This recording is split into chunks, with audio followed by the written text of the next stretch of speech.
Alright guys, we're here in the 24-hour live streams, Black Ops DLC. Quick, what do you think? Awesome. What do you think? Awesome. Favorite map so far? Stadium. Favorite map so far? Stadium. Not firing range? Nah, firing range is Firing my range favorite. is Yeah, I love I'm gonna go with I'm gonna say Kowloon. It was pretty unpredictable. I liked the gameplay. We're waiting for David Vahn to come in.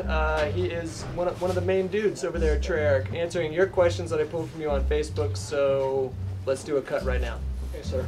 So Sam Clayton wants to know: would you ever consider making a COD that was set in the future, either recent or far? Now I know that this is a redundant question, but the reason why I asked it is because in my mind it almost feels like it has to go there eventually.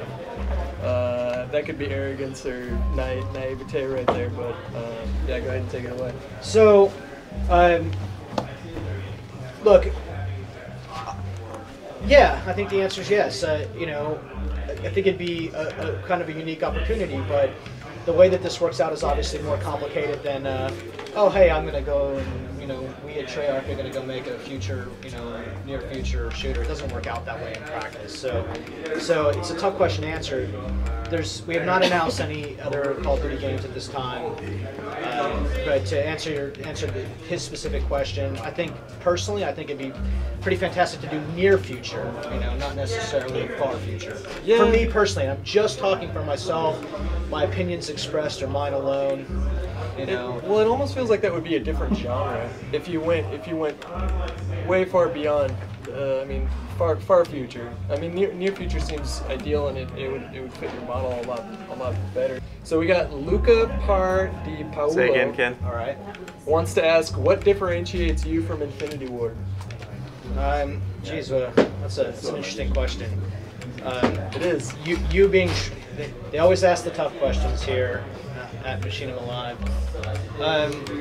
Look, you know, these are very different studios with very different operating philosophies. I can really only talk to you about what Treyarch's operating philosophy is. I don't work at Infinity Ward, so I don't know, you know, much about that part of it. I know that there's some really talented folks that work there. We happen to know a lot of those people that work there, and they have been really inspirational and have done a lot of amazing work to give this franchise legs. It's fantastic.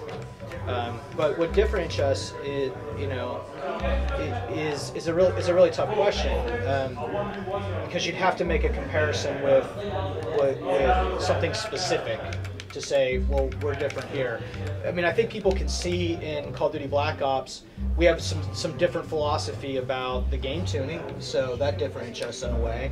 You know, we've done some things that have caused some criticism with fans of the franchise who are fans of both games.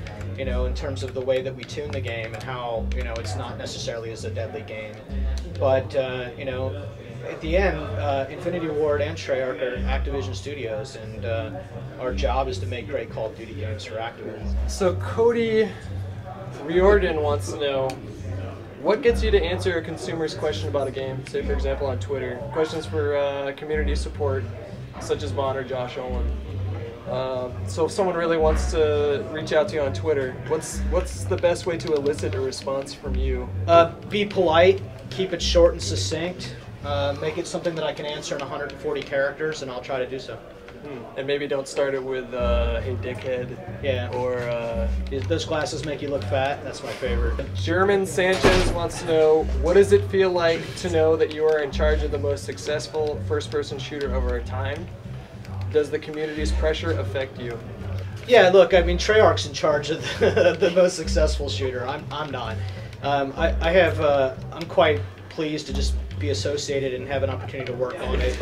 I think that they were directing this to Treyarch in general. Yeah, so it feels fantastic, of course, but it comes with a lot of pressure. Yeah, you know, it's a fantastic thing, and there's a lot of pressure from lots of places, but ultimately the most pressure we have is on ourselves to meet the expectation of our fans and keep the franchise running well and make a great game, and you know, and it comes from that place. It's not somewhere else. How do you personally deal with the pressure? Do you have any philosophies that you have to remind yourself, or any mantras that you have to? You know, it can be very difficult to maintain a sense of balance on this stuff. You know, there's certainly been some some tough moments. We're pretty new at having this level of direct contact with so many people, right, that it's been in some regards overwhelming on certain days. I think with experience we'll get better at this. And then I also pay Sarah Dope $100,000 an hour to answer all my questions for me on Twitter, so it's really no problem in the end. It's a nice, handsome living. Why are you even working at Machinima? Where's his money? Yeah. All right, well, you guys can discuss this later on, because I got another question from Christian Serpilla. Now, this one's a little long, so you're going to have to bear with me. Treyarch, is there a particular reason why you went back and revamped the World at War engine for this game, instead of using the Modern Warfare 2 one, and revamping that to your likings? That's pretty much the question, so I'm going to leave it at that.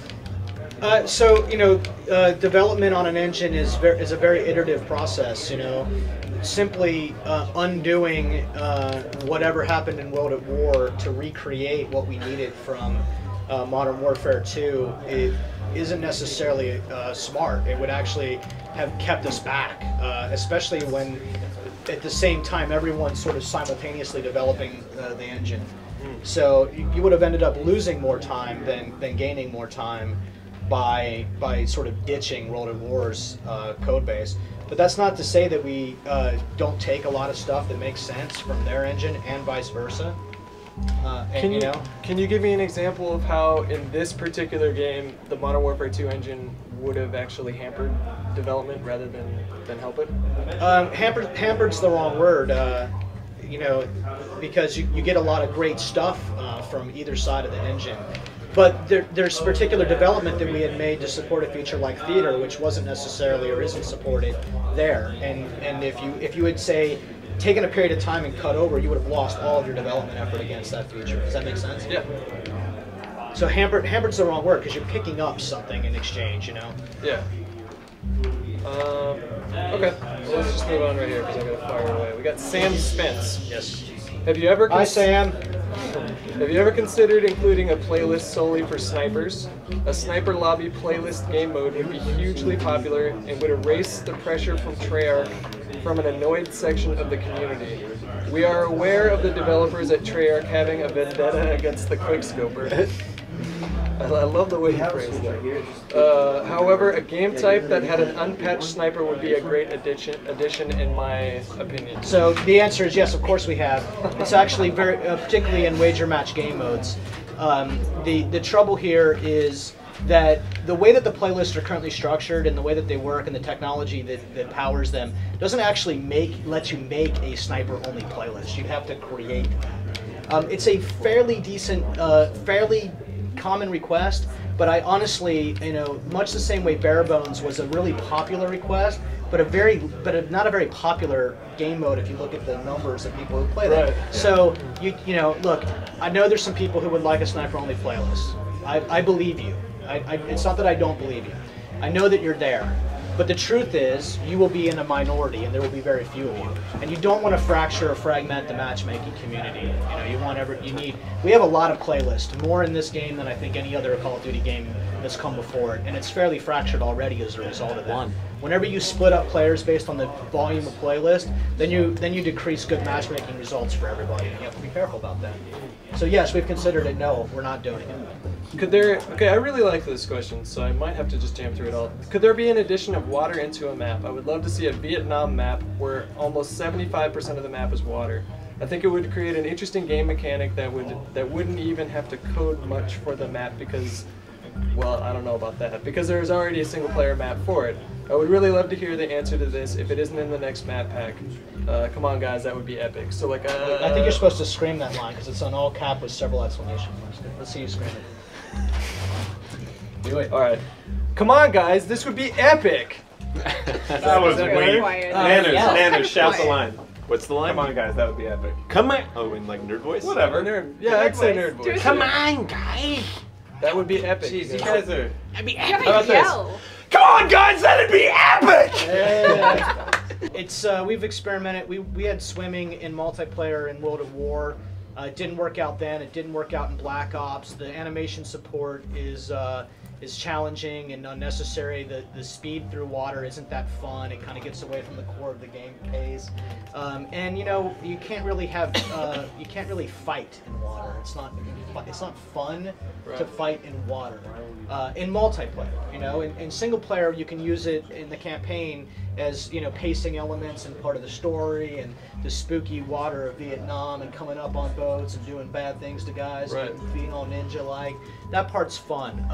When you actually get into multiplayer, it wouldn't be epic, or we'd have it in the game because we could.